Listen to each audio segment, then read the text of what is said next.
everybody, John Van Dyke here for New Jersey Exposed. Today is Thursday, March 3rd, 2022.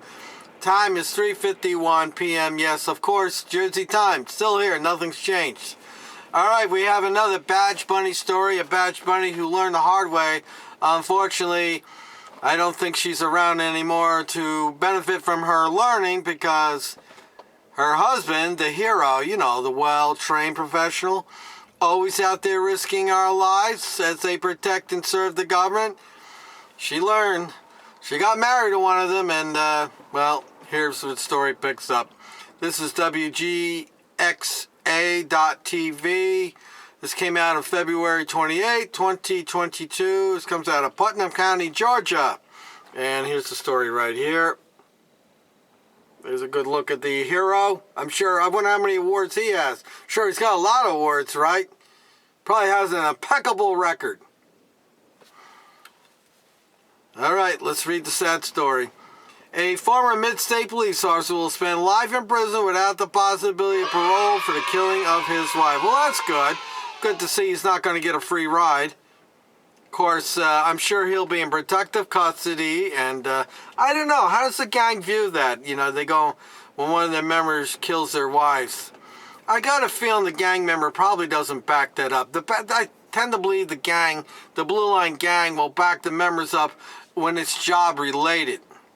But when it's something like killing your wife or molesting children or downloading porn, I don't think even the gang draws a line on that. They're not gonna back you up. Michael Seth Peralt was arrested for murder in February 2020. I must have did a story on that. Following a domestic violence call just days earlier at the then Eatonton police officer's home.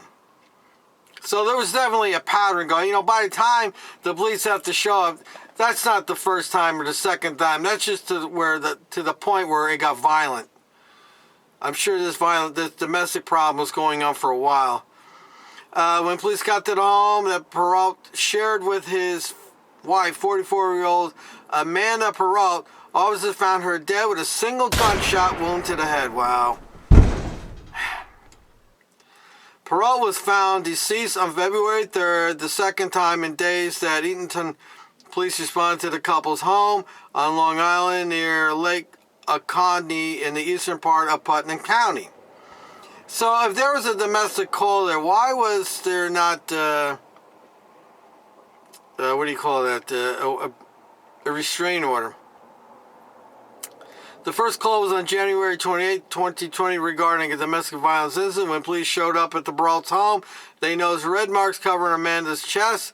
She reported to the police that Michael had hit her and pushed her, but because he was a gang member, they're not going to do anything about it.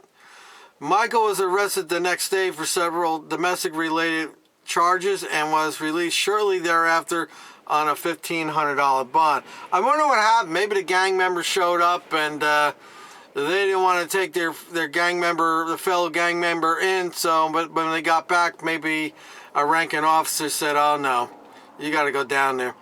District Attorney Wright Barksdale said the jury trial lasted about a week. He said evidence was presented in court that showed a long history of documented abuse. Well, the next question is, it's a long history of her being stupid, so why is she staying there? I can't tell you how many times I have met women, I know somebody right now, who's in a relationship with an abusive guy.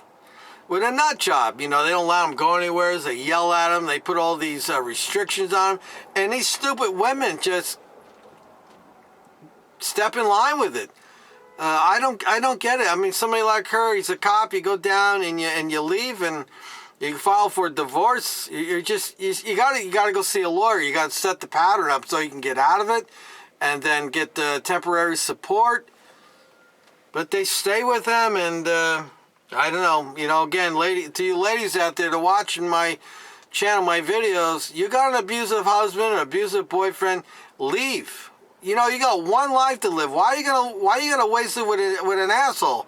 I mean, you already made one big mistake hooking up with one of these sociopaths with a badge, and now you're making a self-imposed mistake by staying with him when he's abusing you. Come on, man. Is the sun getting to you? District Attorney Rice Bardale said the jury, the jury delivered for about 2.5 hours on Friday before returning guilty verdicts for malice murder, felony murder, aggravated assault, simple battery. Say what? Seth Michael Perot, 43, during Perot's preliminary hearing on Tuesday, his attorneys argued that there was no probable cause for his case to go to trial, stating that 44-year-old Amanda Perot committed suicide. That was the thing I remember reading about this. Perot was first arrested January 20 regarding domestic violence, blah, blah, blah. Deputies who responded to Perot's home on Long Island Drive near Lake Oconee that day reported seeing visible red marks on the chest. Also questioned the child who corroborated. Wow, there's a child involved too. Oh, sad.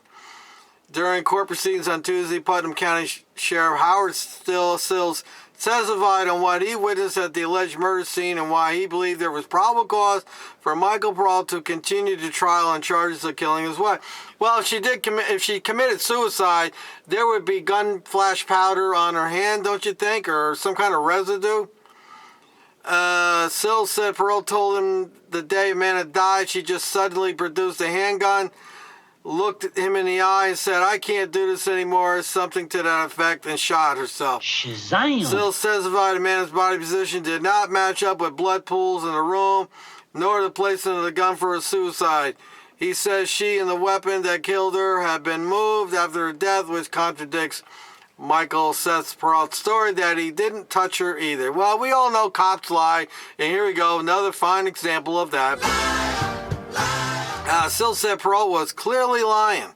Sills observed evidence at the scene and said it was absolutely obvious to him that Amanda Perot could not have been the one to pull the trigger. According to Sills, Perot was in different clothing when Sills arrived on scene. That what he was seen wearing in the video footage at a liquor store earlier that day. Sills says deputies looked for Perot's clothing and found it in the washing machine under sheets. Sills testified it was unclear whether the clothes had been washed, but Sills says there was something in the washing machine that appeared to be some kind of human tissue. Oh, Jesus. Brain matter. There was also an indication of blood in Perot's bathroom, according to Sills. Sills, one neighbor he spoke with, said Amanda told her that if anything happened to her, she did not kill herself. Seth had done it to her, and she wanted her to remember that.